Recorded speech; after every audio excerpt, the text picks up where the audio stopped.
I'm taking care of a local farm for a few weeks. They left me a strange set of rules. Part 4. What were you thinking, going into the sunflowers? The old man asked as he wound gauze around Derek's arm. What were you thinking? I saw you go into the field too, he replied. I went behind the field to hide from the crazy man with a gun. You were lurking around out there at 2 a.m. What was I supposed to think? Derek shot back, grimacing in pain. And you, the old man said, pointing squarely at me. You should have known that if he couldn't kill whatever was attacking him with a gun, going in after him was an idiot move. I wanted to save him, I said, arms crossed. Oh, so you were armed too? No. He shook his head. I caught the phrase "stupid kids" muttered under his breath. Then he took off his hat, set it in the middle of the table, and glanced at each of us. I'm going to tell you what's going on here, and then I hope you can help me. Derek and I exchanged a glance. How do we know we can trust you? He asked. He just saved our lives, I replied. He was hanging around outside in the middle of the night for no good reason. It was a good reason, the old man snapped, glaring at Derek. And if you just listened to me for a damn minute, you'd understand. Come on, I whispered, squeezing Derek's hand. Okay, fine. The old man straightened himself and then began to speak. The Gershons started this farm almost 20 years ago.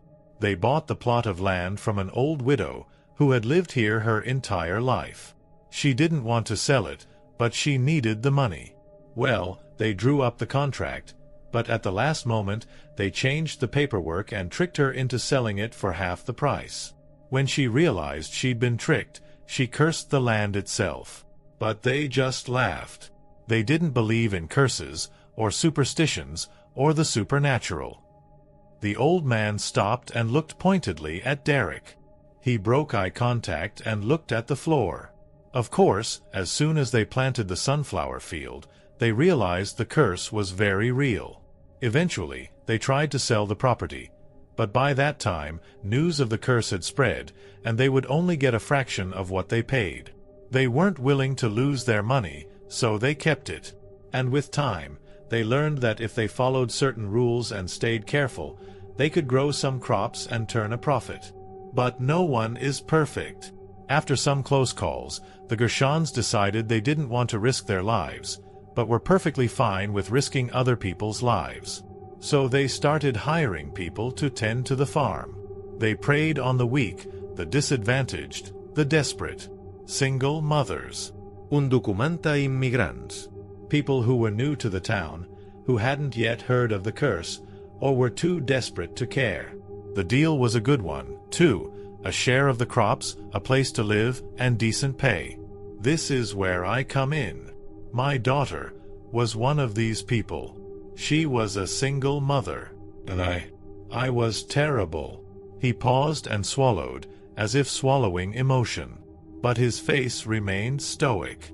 I wouldn't let her and her son stay with me when she was evicted from her apartment. I thought it would cause too much conflict with my wife, and I was trying so hard to make it work. But now I see that none of that mattered. He sucked in a breath. A few weeks later, she was hired by the Gershons, and neither she nor my grandson were ever seen again. Derek and I sat there in stunned silence. I'm so sorry, I finally choked out. That's horrible. Then help me get them back, he said, a pleading look in his eye. Get them back. They're not dead, you see. I recognize the voice in the cornfield. It's the voice of my grandson. Silence fell over the three of us. Derek and I looked at each other. The old man must have noticed our confusion, because he continued, the victims aren't always killed. Sometimes they're transformed, like my daughter and grandson in the cornfield, or the scarecrow, or the pigs. I clapped my hands over my mouth. The pigs? He nodded. No. I called the police. When I saw one. And they came and I think they... Tears burned my eyes. I think they killed him. I'm so sorry to hear that. But it's not your fault. The Gershons have a lot of power in this town. They have a deal with the police. Dirty cops have been known to get rid of evidence in the sunflower field. He sighed. I've devoted the past 3 years of my life to this. I've run into every obstacle, know everything there is to know. A lot of it I learned from the widow's children directly. So is there a way to get them back? The people who were transformed? I asked. Yes. I was never able to get into the house before. The Gershons made sure of that. But now... He reached into his pocket and pulled out what appeared to be a small mesh bag. Within, among what looked like dried plant material, I could make out something long and white. A bone? This is what the widow used to create the curse. Her daughter told me it was hidden behind the medicine cabinet in the bathroom, and there it was. Using this, I should be able to reverse the curse's effects. He glanced at Derek and then back at me. So, will you help me? I paused, looking into the old man's blue eyes. And then I nodded. We began at dawn. The sun crested over the hill, sending long shadows over the path. The old man led us to the edge of the cornfield, which now in the daylight didn't look so ominous.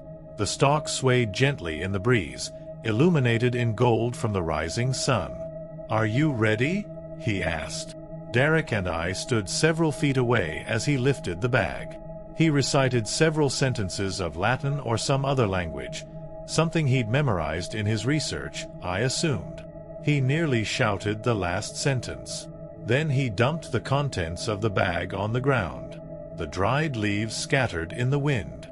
The bone twirled in the air, then bounced into the dirt. For a minute, nothing happened. But then I heard it, a soft rustling from within the corn. Slowly, it grew louder and louder.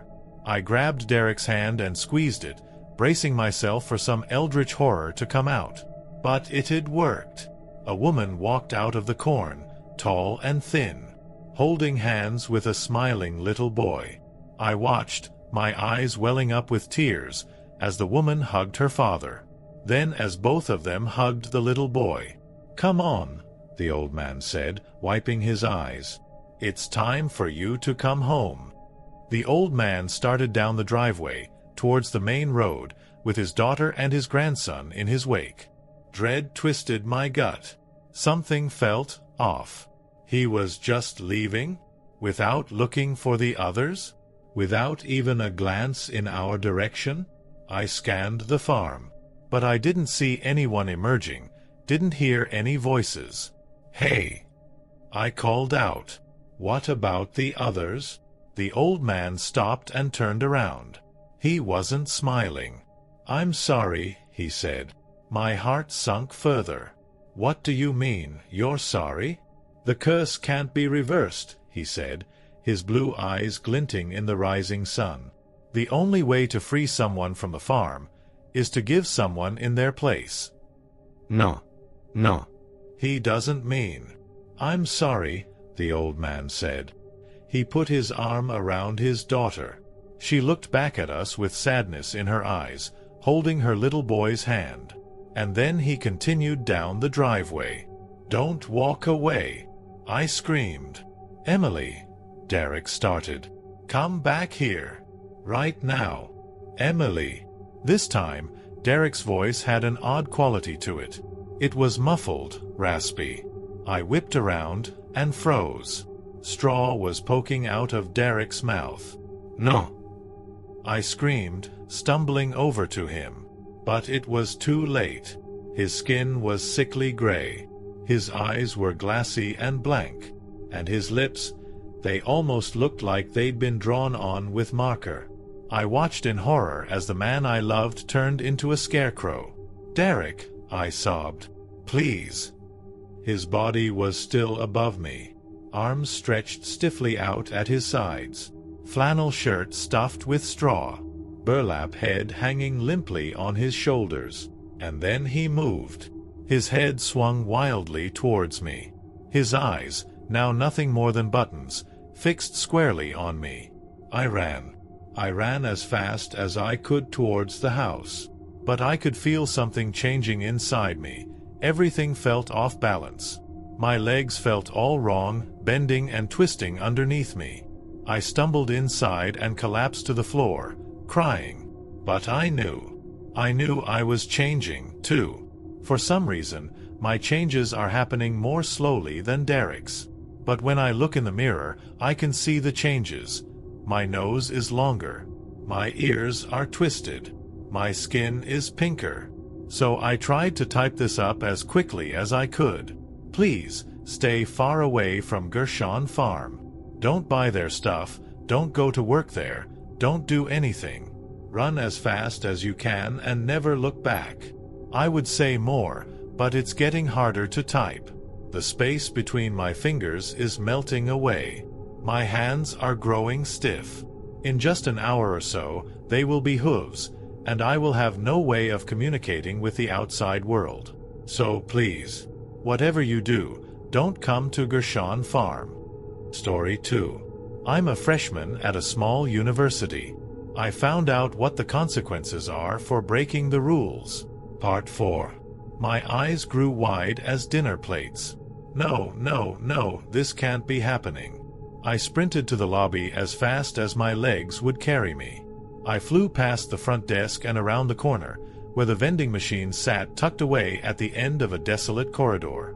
I prayed to any god that would listen that I wouldn't find anything out of the ordinary, that the laundryman just had a twisted sense of humor. But my prayers fell on deaf ears. I came to a screeching halt before the two dust-coated machines. I took a deep breath, steeling myself for the possibility of what I might find. Nothing could have prepared me for what I would see. When I glanced up, I immediately stumbled backwards. Tears shrouded my vision, and I could feel hot bile creeping up my throat. I began hyperventilating and I fell to the wall for support. The vending machine to my right was filled to the brim with body parts. Each compartment oozed a deep crimson, steady streams of viscous liquid dripping down and pooling at the bottom. Eyeballs, fingers, chunks of a torso, arms, legs. They were all haphazardly strewn about the machine. Even a detached scalp with blood-spattered brown hair was available for purchase. One glance, and I knew beyond a shadow of a doubt that the remains belonged to Josh, because through all the blood and viscera, I could faintly make out the tattoo of Josh's family crest on the underside of a severed wrist. I couldn't hold it down any longer. I vomited all over the linoleum floor. I didn't even care. That shitty night janitor could have a field day cleaning that up. It deserved it. Hell, every entity in the entire damn college deserved that, and so much worse. Fucking animals. Every one of them. I don't know how long I sat there. I wailed, my lamented cries reverberating through the empty halls. Kara either didn't hear or didn't care enough to check on me. I wasn't surprised. By the time I'd managed to calm myself down, I bolted to the front desk, my eyes puffy and red. Maybe if I told someone. Maybe if I just let somebody know, then whatever had put Josh in there could reverse it. Maybe there was some kind of protocol for this sort of thing. I shouldn't have been so naive. I began shouting at Kara like a madman. I was spitting out words faster than my brain could process them. The vending machines, body parts. There's body parts. And blood. So much blood. It's all over. My roommate. He's dead. Please help me, I begged, tears flooding my cheeks once again. Kara sighed and turned to Clarissa, who was nearly bouncing up and down with elation. Her pupils consumed the entirety of her eyes, but I swear I could make out something behind those empty, endless pits. Joy. The little girl's smile was the widest I'd ever seen it. Everything about her made me sick. Without even a twinge of emotion, Kara met Clarissa's gaze. Did Clarissa stock the vending machine today? Clarissa nodded her head fervently, her smile unwavering. Kara purset her lips. Did Clarissa put this guy's roommate into the vending machine? Again, she eagerly nodded in affirmation, her neat black braids bouncing atop her shoulders as she did so. And where did Clarissa get the body this time? Kara asked to no one in particular, ensuring that she never made eye contact with the little monster with any of her questions. Clarissa leaned in close to Kara's ear and cupped her hands. I strained my ears, listening intently. Though it was soft, I could barely make out what Clarissa told her. The laundry man. Well, you have your answers.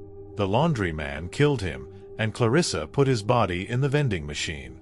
You will be contacted at some point within the next 24 hours regarding a potential leave of absence and grief counseling.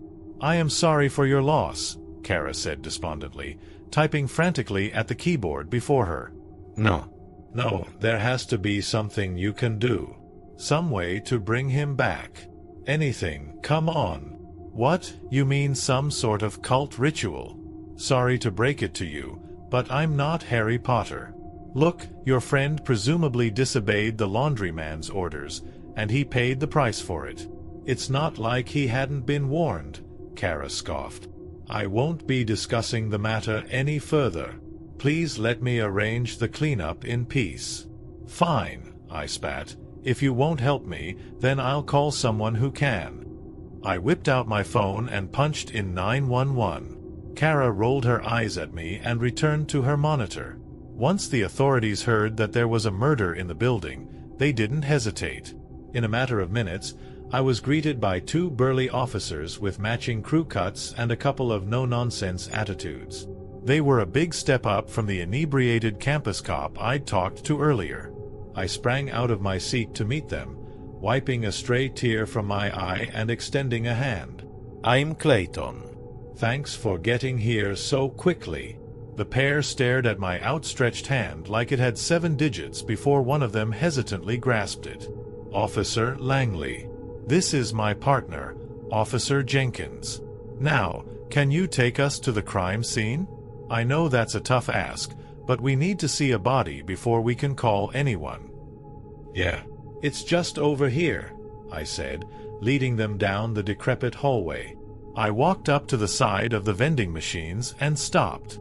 I couldn't bring myself to go any further. It's in there, I said, motioning toward the glass. The cops shot each other a look before surveying the scene. They stared long and hard at the vending machines before one of them broke the silence. Hey kid, your friend wouldn't happen to be a granola bar, would he? Officer Langley chuckled, restraining himself from bursting into a fit of laughter. Wait. There's no body parts in there?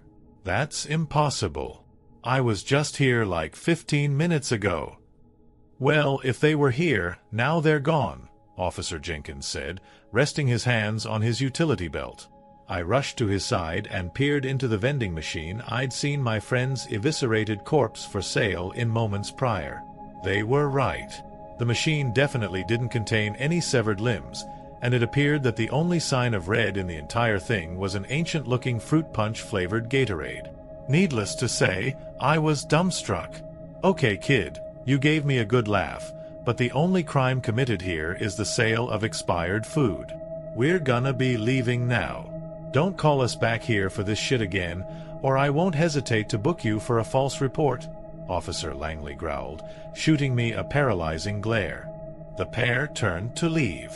I was speechless. At that moment, I couldn't form a coherent sentence if my life depended on it. All I could do was watch them go as my world crumbled around me. Officer Jenkins stopped as he passed me.